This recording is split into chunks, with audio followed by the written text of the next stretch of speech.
Assalamualaikum warahmatullahi wabarakatuh. Sampurasun, Pak Direktur yang saya hormati, Pak Gubernur Banten, Gubernur Lampung, Gubernur Sumatera Selatan, dan seluruh Bupati, Wali Kota, para Ketua DPRD.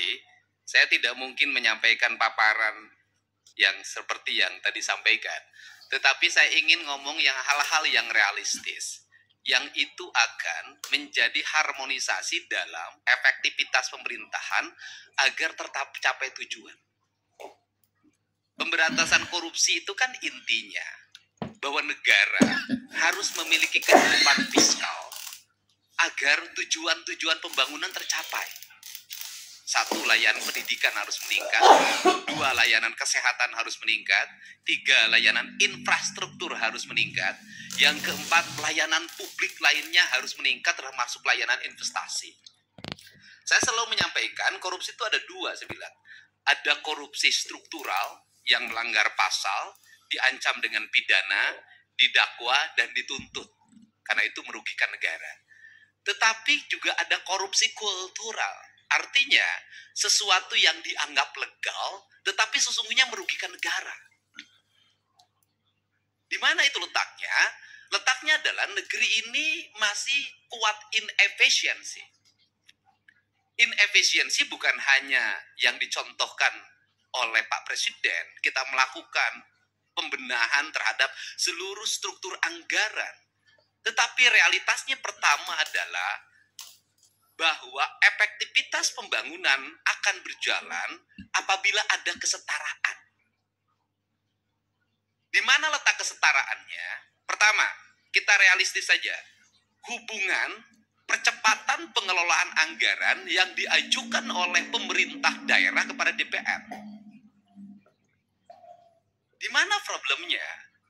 Problemnya adalah bahwa di DPR sendiri itu ada problem anggaran. Jujur, kita nggak usah lagi ngomong bahwa ini kita sudah cukup, ini tidak cukup, tidak. Setiap orang pasti ingin ada peningkatan kesejahteraan. Ini contoh yang harus segera dikoreksi. Anggota DPRD mengikuti perjalanan dinas keluar kota, keluar provinsi, tujuannya selain kunjungan kan ada benefit yang bisa dibawa pulang. Kita kalau jujur begitu. Hari ini benefit itu tipis, tapi tipis pun harus dijalankan. Inefisiensinya di mana, Pak Direktur? Yang harus ini segera dikerjakan dengan pemerintah adalah 1 anggota DPR berangkat yang mendampingi 7 orang.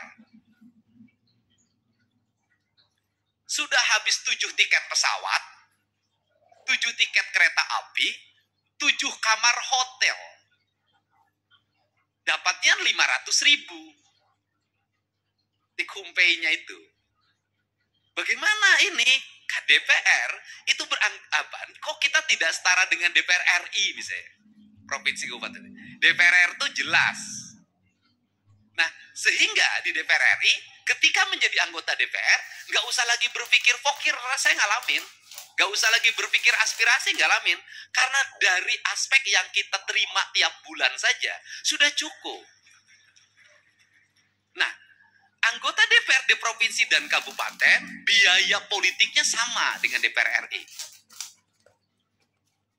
Tetapi, ketika masuk, itu kedudukan keuangannya menjadi jauh berbeda. Karena jauh berbeda, nyarinya itu harus dari perjalanan dinas. Tapi inefisiensi sehingga anggaran DPRD provinsi itu gede banget, tapi masuk ke kantong DPRD-nya kecil banget. Itu kan cerita klasiknya begini. Untuk itu, forum ini saya minta ke Pak Direktur Pencegahan di KPK, segera dirumuskan agar kedudukan keuangan ini menjadi setara. Untuk apa? Maka akan ada penurunan anggaran DPR. Sudah turun anggarannya, tik-humpenya menjadi besar. Sehingga uangnya ini akan bermanfaat untuk percepatan pembangunan. Dibanding seperti sekarang. Jadi bolak-balik cerita bahwa tidak boleh meminta pokir dalam bentuk arah yang bersifat kepentingan individual. Iya, di forum KPK. Di pembahasan tetap ada. dilemanya adalah, kita jujur aja, dilema kepala daerah, diikutin nanti ikut celaka, nggak diikutin regulasi pemerintah macet. Kan ini harus diomongin terbuka, nggak boleh lagi kita pura-pura tidak butuh tapi butuh. Jangan pura-pura di depan orang lain baik banget, di belakang itu diajak ke belakang.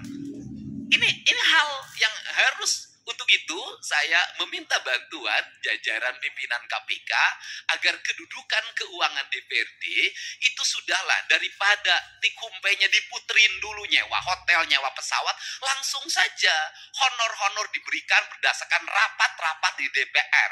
Dari mulai rapat komisi, rapat badan musyawarah, rapat badan anggaran, rapat paripurna 1, 2, 3-nya, itu semua. Kalau sudah seperti ini, anggota DPRD setiap hari akan di kantor. Karena kalau tidak ke kantor, tidak rapat, tidak dapat dikumpai. Selesai.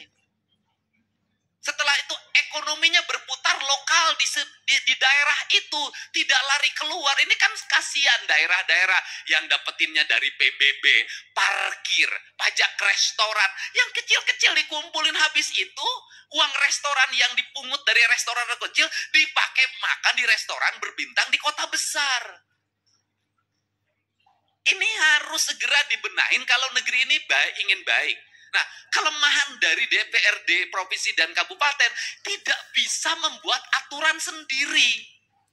Karena seluruh aturannya dibuat oleh kementerian. Beda dengan DPR RI, bisa ngundang kementerian, langsung aturannya bisa direvisi. Itu bedanya. Modalnya sama, kedudukannya berbeda. Ini pertama. Yang kedua, di internal birokrasi ada inefisiensi birokrat. Apa itu? Jumlah pejabatnya banyak. Jumlah orang yang memiliki golongan 4B, 4C, 4D-nya itu banyak. Di provinsi, orang yang sudah punya jabatan itu nggak bisa kayak di kepolisian langsung menjadi perwira diparkirkan. Dia akan gugat ke PT UN, harus punya jabatan. Karena dia harus punya jabatan, walaupun merit system itu kan administrasi, merit system itu. Bekerja itu kan bukan pada wilayah angka, pada wilayah eksekusi. Nah, akhirnya di hampir semua pemerintah daerah itu memiliki struktur jabatan yang sangat banyak, memiliki jumlah pejabat yang sangat gemuk, kemudian juga sistem pengelolaan birokrasinya, tunjangan terhadap pegawainya adalah tunjangan kinerja. Ini inefisiensi keuangan yang sangat luar biasa. Itu terambil dana untuk pembangunan, untuk itu sangat besar, hampir 60%. Dan yang paling utama adalah hari ini kita harus tahu semua orang bahagia lewat apa? Laporan administratif yang bersifat digital. Akhirnya tukin-tukin itu hanya ditukerin dengan foto, dengan video. Tukin dengan foto dan video yang tidak berbasis praktis dan kebutuhan publik itu memiliki dampak yang luas terhadap rendahnya layanan birokrasi. Nah, kalau bicara rendahnya layanan birokrasi, apa sih yang dituntut oleh masyarakat terhadap pejabat publik? Ceritanya itu tidak panjang mereka itu. Satu, mereka pasti bercerita pengen punya jalan yang baik. Dua, pasti pengen punya cerita, punya layanan kesehatan yang memadai. Semakin dipilih oleh rakyat, maka rakyat ingin selalu free. Free puskesmas, free rumah sakit, kemudian free sekolah, semua free. Seluruh free ini juga, mohon maaf, tidak berbanding terbalik dengan perilaku publik. Satu sisi negara mengeluarkan uang sedemikian besar untuk layanan publik, tapi publik juga tidak punya kesadaran untuk membangun postur dirinya. Saya berikan contoh. Negara memberikan layanan terhadap layanan pendidikan free dari SD sampai SMA, terutama di sekolah pemerintah. Free. Tetapi di sisi lain, anak-anak sekolah kita uang jajannya 25.000 sampai 30.000. Tidak berbanding terbalik antara apa? Peningkatan ekonomi rakyat dengan beban belanja pemerintah yang tinggi. Akhirnya beban pemerintah belanja yang tinggi, rakyatnya juga tidak berikan edukasi untuk melakukan efisiensi dalam hidupnya. Akibatnya laju pertumbuhan ekonominya rendah. dan konsumtif. Nah, hari ini tuntutan negara itu hanya mengarah pada pejabat negara. Selalu katakan ganti pemerintah, ganti gubernur, ganti bupati. Kalau menurut saya, dalam analisis saya, rakyatnya juga harus diganti. Nggak bisa, Pak.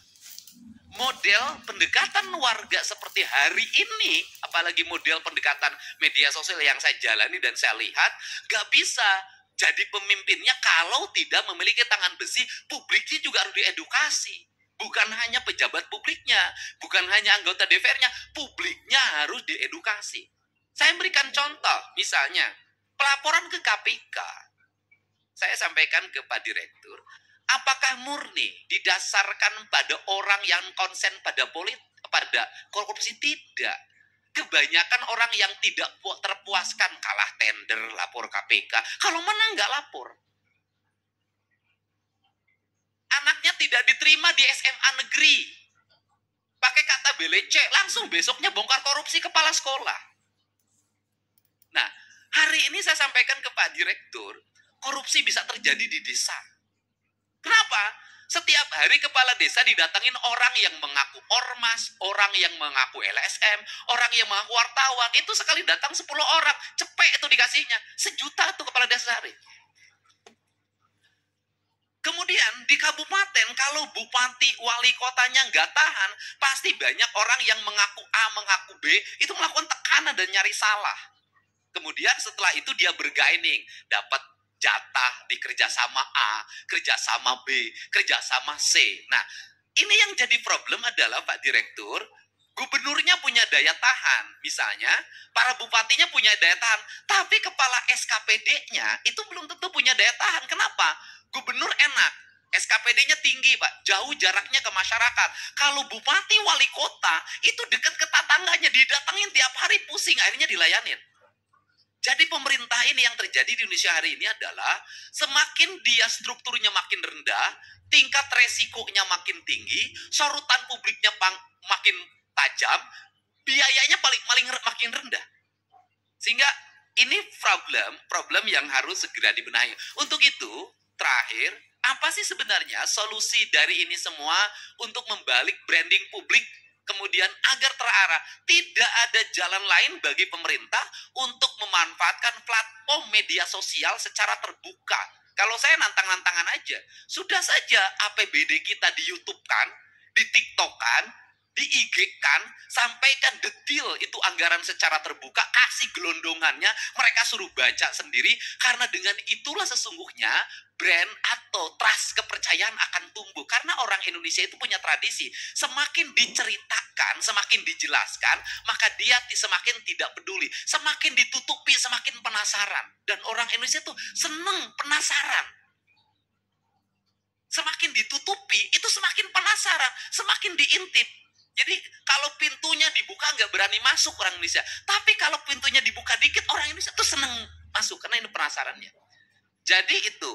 Cuman yang terakhir, dibalik itu semua juga bahwa seluruh keterbukaan harus diimbangi juga dengan tingkat kesejahteraan aparatur dengan baik di luar ASN. Justru menurut saya yang berat dihadapi itu adalah para politisi. Standarisasinya tidak ada, tuntutan publiknya kuat, resikonya tinggi. ASN itu ada standarnya, politisi itu nggak ada standarnya. Ini problem. Politisi itu nggak bisa membedakan mana gaji, mana operasional. Kenapa? Karena gaji dan tunjangannya adalah operasional. Itu problem. Nah, itu bagaimana solusinya, Pak Direktur? Solusinya begini saja menurut saya. Daripada operasional digabungkan, dianggap sebagai tunjangan bagi para pejabat negara, lebih baik dikasih plot. Dari total APBD yang dimiliki, berapa plot yang disiapkan oleh pemerintah dalam bentuk nilai, misalnya gubernur itu misalnya taruhlah 5 miliar atau 10 miliar, yang itu bisa didisposisi untuk menyelesaikan problem-problem sosial secara langsung, agar dia bisa eksekusi. Kenapa? Kalau saya barangkali bisa turun eksekusi, wajar lah. Kenapa? Karena saya punya platform media sosial yang memiliki nilai. Tapi kan tidak semua para gubernur punya. Tidak semua para bupati punya. Ketika mengeksekusi ke lapangan, ada banjir, bendungannya harus diambil alih hari ini, alat beratnya harus diturunkan, sembakonya harus dikeluarkan. Kepala daerah yang taat asas terhadap anggaran tidak akan bisa berbuat apa-apa. Kenapa? Belum dibahas. Belum ada pengajuannya. Nah, dia harus bergerak nyari kemana. Tidak semua daerah kaya. Tidak semua daerah punya perusahaan yang digerakkan bayar CSR-nya. Banyak yang pas-pasan. Dia nyaris mati karena tidak punya langkah eksekusi yang bersifat benar menurut negara. Ini yang mesti saya katakan, harus ada platform yang bisa dikeluarkan oleh pemerintah yang itu darurat dan diaudit secara baik oleh BPK dan BPKP serta bisa dipertanggungjawabkan. Sehingga apa? Kepala daerah itu bisa tampil menyelesaikan masalah. Kenapa kepala daerah jarang turun? Kalau turun itu tuntutannya banyak. Kalau nengok banjir nggak cukup di banjir. Sembakonya, penanganan mesinnya, segala macam. Nah, kepala daerah yang tidak siap dengan fiskal tunai itu nggak mungkin. Yang kemarin aja belum balik apa harus keluar lagi, kan itu loh. Nah, ini fakta-fakta yang mesti didiskusikan bersama karena tugas pencegahan adalah mencegah seluruh aparat pemerintah untuk tidak berbuat yang bersifat koruptif dengan cara membuat ruang fiskal agar para kepala daerah memiliki kecukupan fiskal untuk menyelesaikan setiap problem publik yang terjadi. Barangkali itu pengantar dari saya. Semoga pertemuan ini menjadi pengantar dan pencerahan. Dan kita menginginkan tidak ada satupun orang yang menjadi pejabat negara ingin dipanggil oleh direktur penyidikan. Tidak ada. Semuanya ingin diundang oleh direktur pencegahan. Enaknya direktur pencegahan tuh bisa senyum-senyum, bisa pegang-pegang, bisa peluk-peluk. Kalau Pak Ujang direktur penyidikan nggak akan sebaik ini. Gitu loh. Untuk itu saya ucapkan terima kasih. Saya mohon maaf yang sebesar-besarnya. Mudah-mudahan platform media sosial kita sekali lagi bisa dimanfaatkan untuk menampilkan seluruh anggaran publik kita secara baik dan rakyat bisa mengakses dan membacanya detail anggaran itu. Itulah cara transparansi. Dan yang kedua adalah seluruh belanja harus terarah bagi kepentingan belanja publik. Dan yang ketiga adalah sudah semestinya kita membicarakan bahwa aparatur harus efektif dalam melakukan pengelolaan keuangan, jumlah pegawai juga harus efektif. Dan yang terakhir Pak Direktur, hari ini tuntutan kita di daerah itu ada yang mempusingkan. Jumlah guru yang pensiun banyak, tidak semuanya masuk P3K. Pemerintah harus menyekolahkan anaknya kalau saya dinargetkan sampai SMA, tapi pemerintah hari ini bingung. Ngangkat P3K tidak bisa, ngangkat honorer tidak bisa. Sedangkan jumlah muridnya semakin banyak dan tidak bisa semuanya punya sekolah negara menyiapkan. Itu juga problem. Itu juga problem. Untuk itu saya ucapkan terima kasih. Wallahu muwaffiq ila aqwamit thoriq. Assalamualaikum warahmatullahi wabarakatuh. Sampurasun.